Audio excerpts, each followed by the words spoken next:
Well, this one really made me go boop, boop, boop, boop. The example photo that they use for their before and after. Y'all, like what? We have learned that, of course, it is not just about your $5, it is about a scam. And then people were like, dude, my shampoo smells weird. Something is going on. So Amika looked into it and they were like, oh,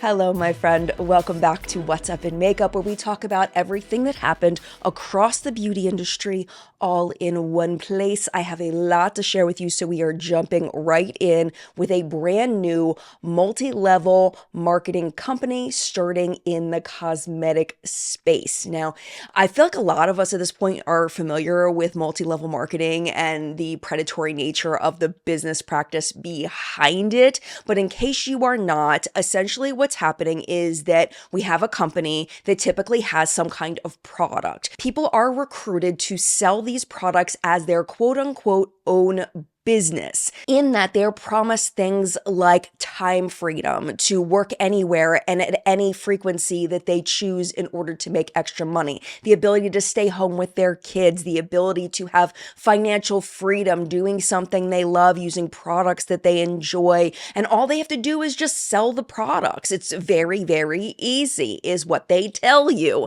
But because I call them predatory, they're predatory because these promises very rarely come through for people that sign up for these programs. In fact, if you look at the data from the income disclosures of these companies, it's typically the top 1%, meaning 99% of people do not get to the level where this is any kind of real income. The people that are in that top 1%, a lot of them are working essentially for minimum wage. Because in these models, a lot of time, there is a huge time commitment that they don't tell you about up front. You have to work very, very hard. And also, a lot of times, you have to buy a lot of product in order to try them out so that you can sell them to people, so you can have experience and you can answer questions. So there is an investment in a lot of them. And in that, a lot of people will just straight up lose money. Now, because we are so interconnected as a society now, people have been chatting. And on these streets, we do not like multi-level marketing because we've realized that it's really taking advantage of people, especially people who are not financially stable. They take people, and then often the people who invested in these companies are worse off than when they started. Because of this education, the multi-level marketing format is becoming a lot less popular, and these existing companies have to come up with new ways and new strategies to make money because they just can't trick people like they used to be able to trick them. And also, there are a lot of people like me who will not buy from multi-level marketing companies because I do not support that business practice. Basically, money's going down. They have to come up with new strategies. So in 2024, we saw quite a few of these multi-level marketing companies turning to an affiliate model, essentially cutting out completely the multi-levelness of multi-level marketing, and it's just a straight commission, the way that many businesses have used commissions over generations and generations. You sell something, you get a cut. Period. There's no recruiting, there's no earning from people under you. It's just a straight sale with a commission. We saw that with Beauty Counter, we saw that with Saint Makeup, and then there were a bunch of other MLMs outside the beauty space that did the same thing. The other thing that multi-level marketing companies are very famous for doing is having offshoot companies. And we have a new one of those this week with the company Young Living, who sells essential oils. It is not that big of a stretch to think, well, where can essential oil company go in the cosmetic industry? They're going into fragrance. They are launching a company called RedNote. And this is what they say. They offer a collection of what they're calling 100% natural fine fragrances. And what I found interesting is that the press release really sets this up as another multi-level marketing program, but their website seems a bit different. Here's what's happening. In the press release, Young Living's co-founder and CEO Mary Young stated, quote, "Wyld Notes represents our vision for the future, a new way to connect with customers and empower our brand partners, all while staying firmly rooted in the network marketing model that defines us. We're setting a new standard for the industry and are excited to lead this charge." I've watched a lot of anti-MLM content, and one thing that I've learned is that a lot of these companies, instead of saying it's a multi-level marketing company or an MLM because that has a negative connotation, they'll use this term that's being used right here, network marketing. So to me, that sounds like it's going to continue to be an MLM, but then you go over to their website, let's check it out together. It looks like it is just an affiliate program. They say that affiliates share their unique link and offer a one-time 10% discount to new customers. They then earn a 25% commission on purchases made through their link and on repeat purchases from the same customers. They say, quote, "There are no complicated tiers or quotas, just straightforward rewards." I did not see a single bit of recruitment aspect anywhere on this website. But that doesn't mean that it isn't there, so I dug a little bit deeper. Here's some other things that I found, like, for example, affiliates are paid and can track orders, customer activity, and commissions through a dashboard. Fine. Actually, I think that's great. I think anyone with an affiliate program should have something like that involved so people can look and see where the money is coming from. I also found the price point for the products, and of course, it is quite pricey. A 50 milliliter bottle of fragrance costs $120. There is a discovery set of all 5 fragrances. You get 7.5 milliliters total for $50. But the discovery set does include a $20 credit toward a full-size fragrance if you buy one. So nothing there. Everything there looked normal. So I decided, I was like, well, maybe there's something in the terms of service. Just a disclaimer that I am just a mom in my basement who has trained myself to read these things. I have no formal training. I am not a lawyer. So definitely check with a lawyer before you sign up for this. If you have concerns, this is just what I personally see as a layperson. So the first one that worries me has to do with my hate, my personal distaste for telemarketing and for spam emails. Absolutely hate them. So this says consent to be contacted, and I will put the exact words on the screen for you so you can read them. But essentially what I'm reading here is that when you sign up for their website, you are consenting to be contacted, and you cannot revoke that for any reason at any time. If that is what I'm reading, and if that is accurate, that seems to be in violation of the US's Telephone Consumer Protection Act, which allows individuals to withdraw consent for automated communications. So that is a little sketch to me. Number one, there's 5 altogether. Number 2, content rights. Now, this is a red flag for me as a content creator. I've signed multiple contracts with multiple companies over many years, and this is a huge red flag. But if you've never done that before, you may not realize that this is something that's not cool. The company reserves the right to use any content created by affiliates in perpetuity without compensation. If you are signed up through their website and you create any kind of content, they can then take that content, they can use it any way they want forever, and they never have to pay you for it. They could run a Super Bowl ad and your piece could be so funny and so amazing that you could sell them millions of dollars worth of stuff and you would get $0. That is not normal in this kind of situation. For me, if a company wants to use what I've created in any kind of advertising, there is a fee tacked on for that. So that is a red flag for me as well. The return policy is not really sketchy, but it is something to be aware of. If you buy something, you only have 5 days to return it,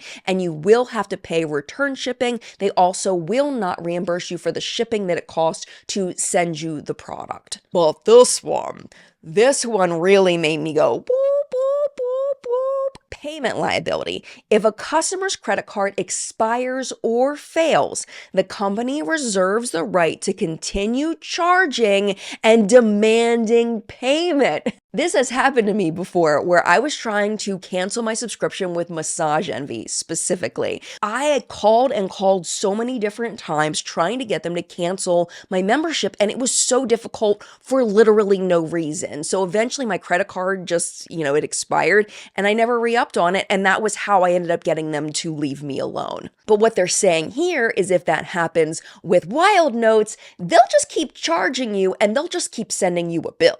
Like I know your credit card didn't work, but you still have to pay for this. So here you go. And because it is in the terms and conditions, your bank may not back you up on this. As of right now, I don't see a subscription model, but if they introduce a subscription model or some kind of membership fees to be an affiliate, that's where this is going to become problematic. And finally is a class action waiver, which those are pretty common. We see them all the time, but it is important that you know if you sign up for Wyld Notes, you cannot join any kind of class action against them. It is right here in their terms of service. Is this the worst terms of service I have ever seen in my life? Absolutely not, but it doesn't sound very nice. It doesn't sound like any kind of company I would want to have any part in, so I just wanted to let you know in case you agree with me so that you are aware what Wyld Notes is, who they are affiliated with, and why I personally want absolutely nothing to do with them as a person with cash that loves fragrance. Absolutely not going to do this. But again, it is just my role to give you the information and you do with it what you will. One of the things that gives me comfort going into a store is understanding the layout of the store, knowing where everything is. And I feel like I've got that with Sephora. We've all been walking into Sephora's. We know what they're supposed to look like. They've looked the same forever. Forever they've looked the same. Not anymore. Sephora is changing things. Every single Sephora in the world is going to look different. This was announced last week by CEO Artemis Patrick. She said that the reason why this is happening is because retail stores are dying. There is so much online shopping that it takes a lot for a brick and mortar location to stay alive and do well. There has to be a reason for people to go there, and you have to provide a positive, feeling good shopping experience, and Sephora wants to tweak the shopping experience for customers. Of course, she did not give away all of the secrets, but she said that the key to the redesign is going to be form versus function. To her, that meant gathering data on customer behavior and then looking at how the function of the store contributes to shopping behaviors. They created heat maps of where customers spent the most time, where did they not spend time. They looked at different sales trends and things like that and figured out some problems that were happening within the store. And one of the things they want to tackle is the checkout process. I don't know if you've been into an Apple store, but that checkout process is completely different than a lot of places. And Sephora kind of wants to go that way. They don't want you to spend, long time standing in line. What they're going to do is they're going to have their employees with devices walking around the store, and you'll be able to go up to an employee and check out. I'm pretty sure they've already started implementing this, but they want that to be the major way that people check out in store rather than standing and waiting in line. Another thing they want to change is, how you can get your hair and makeup done at Sephora and it's usually like prominently in the middle of the store or it's over in the storefront window. Yeah, they don't want to do that anymore. They found that customers don't like that. The customers would much rather be off to the side while getting some kind of service like that. They're hoping that'll increase customers using these services if they move it off to the side to try to make customers more comfortable. It'll also improve the flow of the overall store that you don't have to move around that space. Another thing they want to do is they want to improve the overall lighting in the store because they want people to have really nice pictures from inside the store that are shareable, look good on social media. There was an article in Fast Company last week about this, and I want to read you this one paragraph from this. It's kind of a side note, but I found it really interesting, and I thought you would too, because they were talking about the actual displays of the products, the gondolas, where the products are sitting when you walk in to go shopping. They say that brands pay upward of $100,000 to build out a few inches of space where their products will be displayed in store. Larger racks can cost multiples more, and the seasonal original displays that you saw at the front of Sephora when you were shopping this past holiday season, supposedly those can cost a brand $500,000. Wow. Of course, this isn't going to be instant. The rebrands, the repositioning, the reorganization of the stores is going to take time. They did already start the process of it, and they say that all stores will be completed by 2030. So that's a long time, and things move really fast. So I would imagine that they'll continue to evolve over the next 5 years. That, I feel like that's a long time to have a project start now. Like the way that things move quickly, I feel like it's going to be completely different than when they started by the time they finish in 2030. This is the largest capital project that Sephora has ever had in its history. But personally, I love the changes that they're proposing. I think they sound smart, but I would love to know what you think. If you were to redesign a Sephora, what would you change?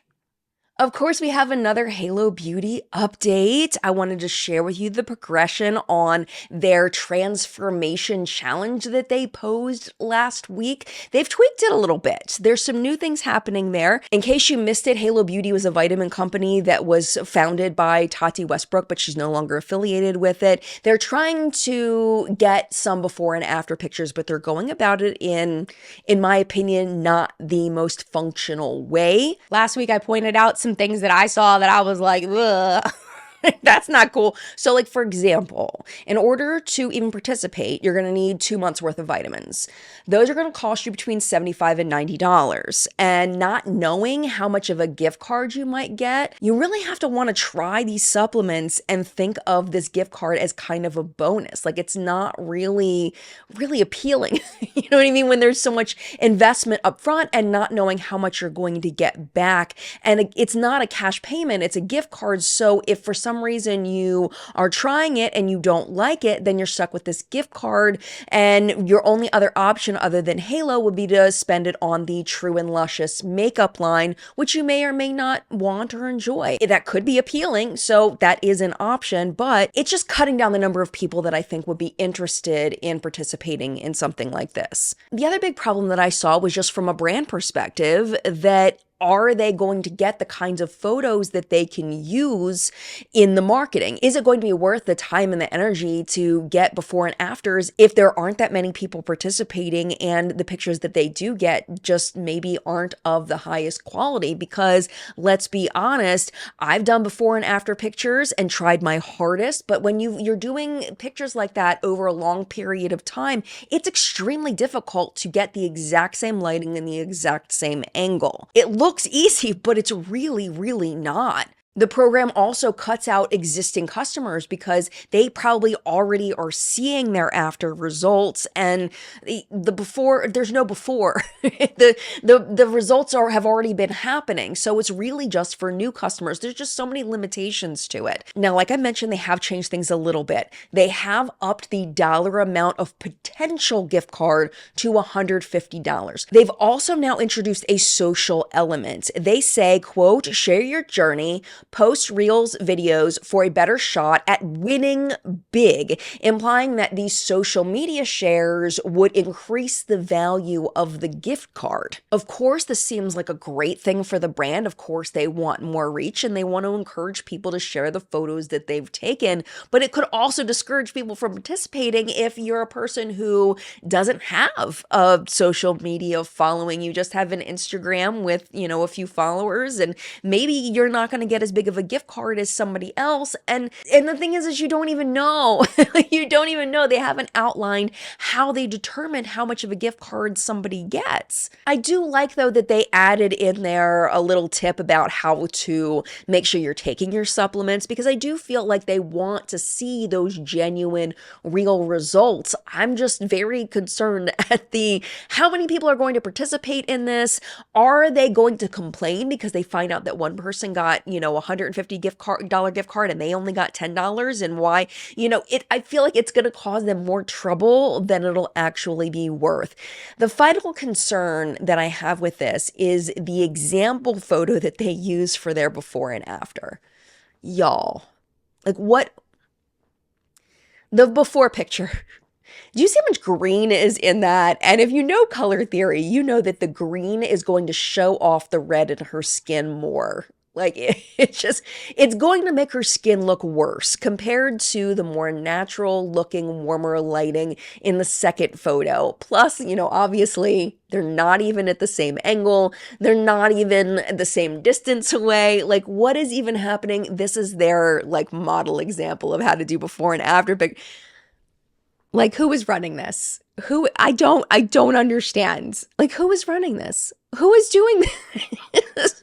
And like, what is happening over there? Like, really and truly, what is happening? There's one more thing I wanted to mention that I have in my notes that I forgot to mention is the FTC guideline part, that if they are paying people in gift cards in order to take these photos, these are incentivized photos, meaning if they then now choose to share those on social media, they need to disclose that they were given a gift card in order to take these photos and share them, which has now added an additional element. I mean, is the FTC going to go after them? Probably not.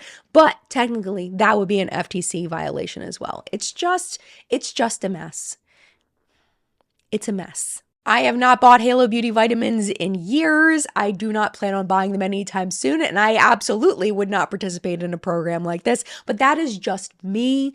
I love that we all have free will. I would love to know what you think down in the comment section down below. Am I missing something? Is there something that you think, or you think I'm off base, or you think that I'm wrong, or you agree with me? Any and all thoughts down below.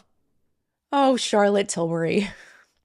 I understand. I don't know if I fully like get it from a personal perspective, but I can empathize in that it's gotta really suck when you've worked really hard. You're a makeup artist. You've done looks for red carpet events. You've worked with celebrities. Like Charlotte Tilbury is a legit professional makeup artist. She's worked so hard in the industry. She's developed this multi-million-dollar, maybe even billion-dollar, I think it had over $1 billion valuation brand. I mean, she's had so much success to have companies come in like MCO and ELF and dupe her products.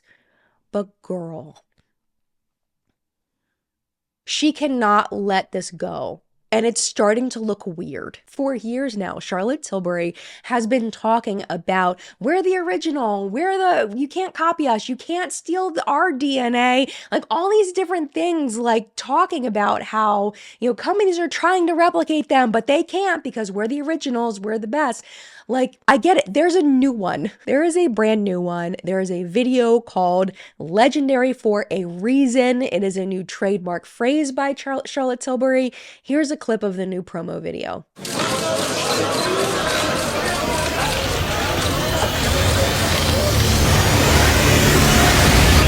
Okay, ready? Hi darlings, I'm Charlotte Tilbury. I have been a makeup artist for over 30 years, and I have had the privilege and the honor of working with some of the most incredible celebrities and models on some of the biggest red carpets, fashion shows, as well as some of the most iconic magazine covers. 11 years ago, I created my award-winning brand and revolutionized the beauty industry to bottle my beauty secrets and share their confidence-boosting power with everyone everywhere. So many brands, my darling, have tried to copy it, but darling, you can't fake that Tilbury feeling. They do not have my expertise, my science, or my premium quality ingredients. There are so many rigorous standards that have to be met. That's why they perform like nothing else on the market. It became an instant game changer. It's legendary for a reason. I don't know if this is just me, but I feel like it's overkill. I feel like if Charlotte Tilbury products are head and shoulders better, more amazing, like the originals, you can't dupe us, than any other brand, I feel like the product should speak for themselves. I feel like the lengths that she goes to try to convince people to buy her products is odd. And I don't think that it's necessary. I mean, I feel like she has this expertise and she does put out really good products. And I don't understand why she goes to these lengths so many times over and over. Like, we get it. But this is the thing that I think she needs to face, is that her products are out of the price point for a lot of people. They're very expensive. And if they're too expensive, people are going to buy Emco and e.l.f. Beauty because that's in their price point. There's also people that do want her products in her packaging that is nicer, her products that have maybe a creamier feel, or they look better on the skin, or they just prefer them. Some people are going to choose Charlotte Tilbury over the dupes. Those people in the middle, it is up to them to decide what's worth it and what's not. And what Charlotte Tilbury's job is to prove it to people through the quality of the products and this constant feeling like she's begging people not to buy e.l.f. and Emco is just weird to me. It's so weird, because if her products really are that good, why does she need to keep trying to convince people to buy them? Just odd behavior. But again, that's just my opinion. I would love to know your thoughts in the comments. Now, I hesitated to tell this story because by the time this goes live, I film on Saturdays. By the time this goes live on Sunday, it may be outdated. So just take what I'm saying for a grain of salt and just understand that this is being filmed on Saturday. I don't know what's going to happen tomorrow. But we have got to talk about RedNote. RedNote, if you have not heard of it, it is an app that is a Chinese app, and influencers and beauty brands have started flooding over to that app from TikTok. The users over there are lovingly calling the people from the US TikTok refugees. People are having really interesting conversations over there, and influencers and beauty brands are looking to make this their new TikTok. Because one thing I think the media is really missing about this US TikTok ban thing is they're trivializing TikTok as just an app where people do dances. This is very reminiscent for me of the way that they used to treat YouTube as just a place to watch, people crashing their bicycles and cats dancing. The fact is, and this is what irritates me about this whole discourse in the mainstream media, that TikTok is a financial powerhouse for brands and for people. This is a legitimate job where people have a full-time career on TikTok.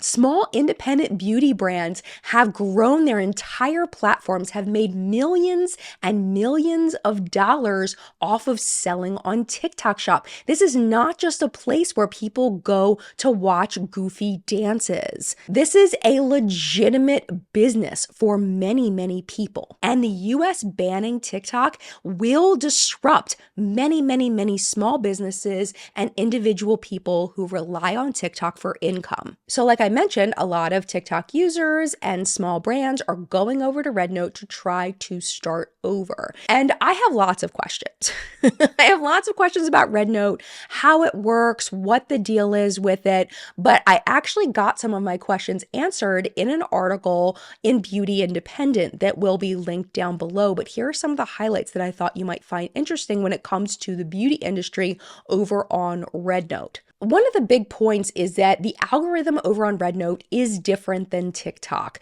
They interviewed a beauty brand founder named Ziyan, and he said that the virality power of TikTok is not going to happen over on RedNote, that their algorithm just isn't the same. And that instead of comparing it to TikTok, people should think of it more as like an Instagram, Pinterest hybrid. He said that RedNote is more of a pay-for-play system, where on TikTok you could have 100 followers and the next thing you know, you have 1 million views on a video because of the way the algorithm works. He says RedNote, you have to really pay to get that kind of visibility. And one of the ways you can pay is by hiring Chinese influencers. And there is a back-end situation there happening over on RedNote where you can hire Chinese influencers to promote your products, and it all happens within RedNote. One thing that's good for beauty brands is that RedNote has already been set up as primarily like a fashion, travel, lifestyle, beauty app. So it's perfect for these beauty brands to go over there. But because of that lack of viral algorithm situation that TikTok had, they say that brands should expect to grow a lot slower over on RedNote.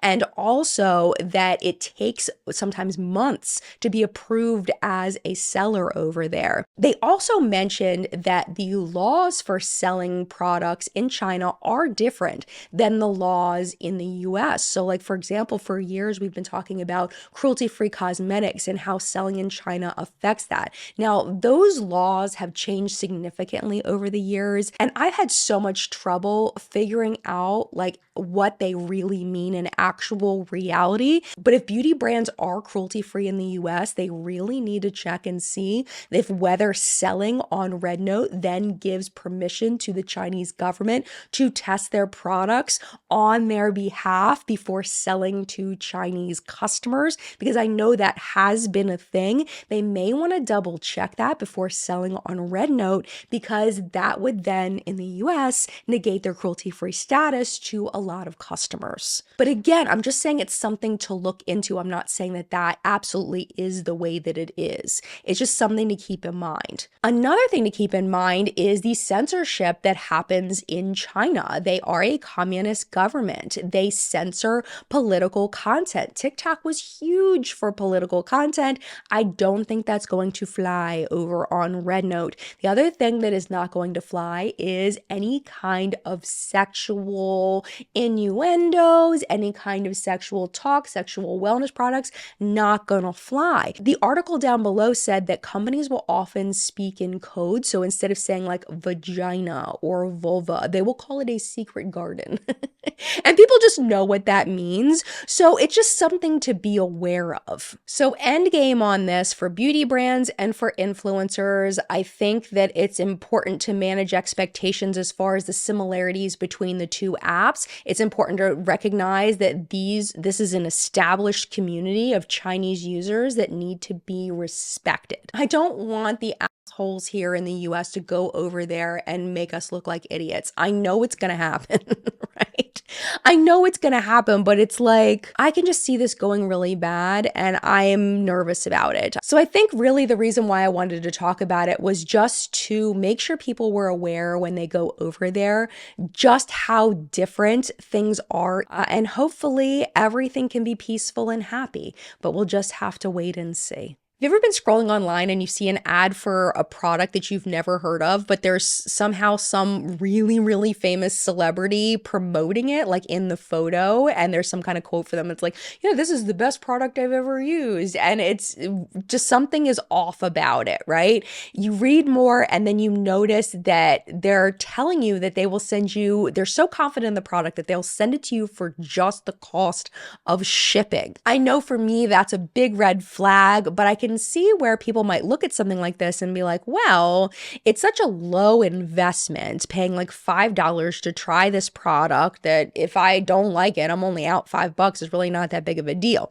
Well, we have learned that, of course, it is not just about your $5. It is about a scam. And that scam runs a lot deeper than your $5. There is a company who has been caught doing this. They have literally called it a scam ring. And there was a class action lawsuit and they lost and now they're paying out. So this is what happened. This scam was going on for 8 years. 8 years, from June of 2016 to September of 2024. The company is called QuickBox LLC, and they have been held responsible for this ring of scams with many different products operating under many different names. But the forward-facing company in this lawsuit was a beauty brand called La Pura Skin, and they use these fake endorsements from people like Eva Longoria and Oprah, and they said that they were going to charge $4.95, which is just the cost of shipping, to ship out free products. And then what they did was they used that information to unknowingly sign up the customers for a subscription. So the person gets their thing in the mail, they use it, they don't use it, whatever. And then a month later, they get another bottle of this stuff, and they're now being charged anywhere from $95 to $184 for the second bottle of it. So let's say you get one of these in the mail and you're like, holy crap, I don't want this. I didn't sign up for this. So you call the company and you're like, I don't want this. And they say, no problem. You can send it back, but we are going to charge you a $40 restocking fee. So some people just ended up having to pay the $40 restocking fee, and some people said that they were never refunded their money. So they send the product back, they never get their refund, and now they're charged an extra $40. And what sucks about these poor plaintiffs that were sucked into this is that the companies sometimes were able to convince banks that the customer signed up for the recurring subscription when they absolutely did not. Thankfully, the court system has settled all of this out, and there is a settlement website now. QuickBox and its affiliates have agreed to pay $5.5 million to resolve the allegations against them, while there is another related company called Connective. Check out this spelling of Connective. Very creative. I'll give them that. They will provide either $2 million or $5 million, depending on the result of an upcoming bench trial. If this sounds familiar to you and you were scammed, of course, all of my articles are always linked down below. You have until February 5th of 2025 to file to be a part of the QuickBox deal, and then the deadline for the Connective settlement is March 8th of 2025. This next story is specifically for Amika hair customers. They have a voluntary recall of one of their products. It is the Mirror Ball High Shine and Protect Antioxidant Shampoo. It is not the conditioner, it is just the shampoo. It was issued after recent feedback where people were like, dude, my shampoo smells weird. Something is going on. So Amika looked into it and they were like, oh shit. The brand states on their website, various production batches at Amika's third-party manufacturing site do not meet our stringent quality standards due to the presence or potential presence of a bacterium called P. Gergoviae. We're going with that. After a consultation with an independent toxicology group, we are confident the use of this product does not pose a serious health or safety risk to healthy people. However, individuals with certain risk factors, such as a weakened immune system or broken skin, may be more susceptible to infection. Amika says that this shampoo, it's all of the sizes, the minis all the way up to the largest sizes of this product, all lots that were sold between 2023 and 2024. So that is a lot. Amika has temporarily pulled this product. They pulled it immediately. They said that if you have this product, you should stop using it immediately. Even if it doesn't smell funky, stop using it. They are offering full refunds for the products. If you bought it as a shampoo conditioner set, they're going to work that out for you as well. All of the details are linked again in that description box down below. I have everything you need in order to file a claim and get your money back. I do have one more story for you today before we pop into PR or purchased product of the week, because I have got to show you what is on my face today. And it has to do with e.l.f.'s new Show Your S.ELF campaign, where they're featuring amazing and inspiring women changing the world. They posted an ad last week that features Amanda Nguyen, who is set to become the first woman of Vietnamese heritage in space. She is a Nobel Prize nominee, she's an astronaut, and she is an advocate for sexual assault survivors. Here is a clip from the e.l.f. campaign. As a child, I was headstrong. I questioned a lot of things, and I love the stars. My mom and her siblings escaped Vietnam as boat refugees, and they used celestial navigation in order to find their way to freedom. So the stars were always really deeply meaningful. My childhood dreams were to be an astronaut. If I'm gonna use my blink of an eye in this universe, I'm gonna make it matter. I drafted and passed the Sexual Assault Survivor Bill of Rights through the United States Congress and through the United Nations. So many people told us that it was impossible to pass any legislation through a hyper-partisan gridlock Congress, but impossible is just an opinion. It felt like a curse was breaking. This weight that had been on me had lifted. There are very few activists that in their lifetime put out an idea and then are able to go back to who they were before they were hurt. And now I get to fulfill that promise. I'm going to be the first Vietnamese woman and the first Southeast Asian woman to go to space, and I'm really proud of that heritage. A red lip to me makes me feel confident, bold, and myself. And I put on a red lip before I testified in front of the world. It means not only that you are in the room and that you have something to say, but it means that you are there for yourself. I want everyone to know that you can stand up for what you believe in and also still achieve your dreams, no matter who you are or where you're from.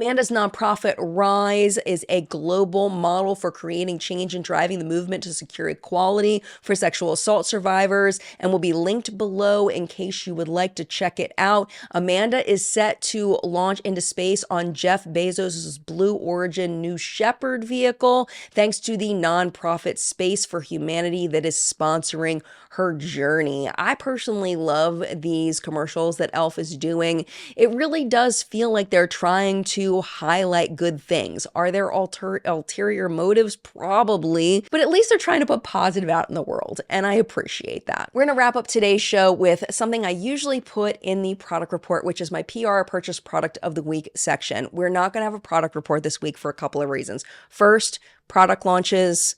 Really, there was not enough to make an entire show, and I do not want to waste your time. So I've saved those for a future show. Second, I've got to get The Ordinary Part 2 video done. I have literally been working on this video since October, and I've got to get it out. It has been an extremely complicated process with a lot of writing and rewriting, and then realizing that I had something that the media represented wrong. I found the original source and I'm like, oh crap, and then I have to rewrite it, and it has been so much trying to get this story right, but it is going to be so worth it in the end. I've got to get this video done, and this will give me a little more time to make that happen. That being said, what I don't want to sacrifice is this PR purchase product of the week, because I got in the mail the new ColourPop New Moon collection, and I want to share it with you because I am in love with my look today. I'm going to show you how I got it, and I'm going to show you the products that I used. So let me just show you real quick because I'm pretty obsessed. Hello! I'm so excited to show you this look today. So excited. But first, off camera, we're going to go in with the Typology Tinted Serum and the concealer, as well as the new Benefit Mighty Fine Brow Pen that is such an improvement on that old format that they had. We played with it last week. We're also going in, I want extra fluffy brows, with the Too Faced Fluffed Up Brow Wax and the Milani Eye Primer, and we have it on. There it is. Now it's time to dip into the New Moon collection by ColourPop. We're going to go into a couple of shades here, starting off setting up my base with Marry Me, and then we're going to go into You're Sorta Beautiful. I really do think that New Moon was my favorite Twilight movie. It's so good. It's bad too, but it's so good. But this eyeshadow actually went on really, really well. Let's go into that second You're Sorta Beautiful shade, blend that up on the outer corner and into the crease a little bit, just to deepen it up a little bit, blending really, really easily, really, really beautifully. Now I want to go ahead and try this shadow stick in It's Always Been Him, but I'm looking at it and I really don't want to do green today. For some reason I was thinking it wasn't green, but we're not going to do green. No, not feeling it. So instead, we're going to go into the Super Shock in We Won't Bite. That's a little bit more what I was going for, that like burnt yellow shade. Let's try it. We're going to tap it on with the fingertips. I love putting on Super Shocks that way. And yes, that's going to do. That'll do. Back into the eyeshadow palette. I'm not sure which shade I'm going to use at this point, either Alice or Mood Control, but we're probably going to use both. Let's go in with Alice in the center, really trying to blend that with my fingertip into that Super Shock, and then in the inner corner with Mood Control. And it is very bright. It's exactly what I was looking for, and these shades go beautifully into each other, but I couldn't reach my inner corner, so we're going in with a little bit of a brush and going to continue to use that to blend into that Super Shock to make sure it is pretty seamless. Now I realized I wanted a little bit deeper in that outer corner, so we're going to use everything to kind of give a transition between the shade that I put on my brow bone and my lid, and I think it worked absolutely beautifully. I'm also going to use that Super Shock on the lower lash line in the outer corner, and I really like how that came out. Give a little flick on the outer corner just to give a little bit more dimension. Now we're going to go back off camera with the Charlotte Tilbury Feline Flick, the Benefit Bad Gal Bang Mascara, back into the spider box, grabbing a pair of Ardell 120s, and everything is on. Love the magic of editing. Now this box really had me because I did have quite a significant crush on Jacob back in the day. I mean, he was hot, and yeah, just come on. This lip kit is absolutely freaking everything. When I saw the name of this, Bella, Where the Hell Have You Been, Loca, I giggled. I have to tell you, I giggled. Very creamy, very easy to go onto the lip line and just kind of blending it in a little bit. And yeah, that's looking real nice. And now with the lipstick called Jacob, and oh, it's finally hitting me that that's perfect, but maybe not perfect enough. Do I want to overcomplicate it with the lip gloss in Runs with Vampires? Let's swatch it to see. Yeah, let's do it. Let's do it. Let's try it. Let's do it. And as soon as I put it on, I knew it had done something good, that was exactly what I was looking for. This lip combo and the layering of the different shades really did something special, and I love the shine on it too. Yes, bitch, absolutely. We're gonna go off camera with the Robert Welsh and Fui shade called the Sigma bronzer in Light. It is a beautiful bronzer. It's one of my faves. And the Hindash highlighter in the shade Doll Dynasty. I love this highlighter.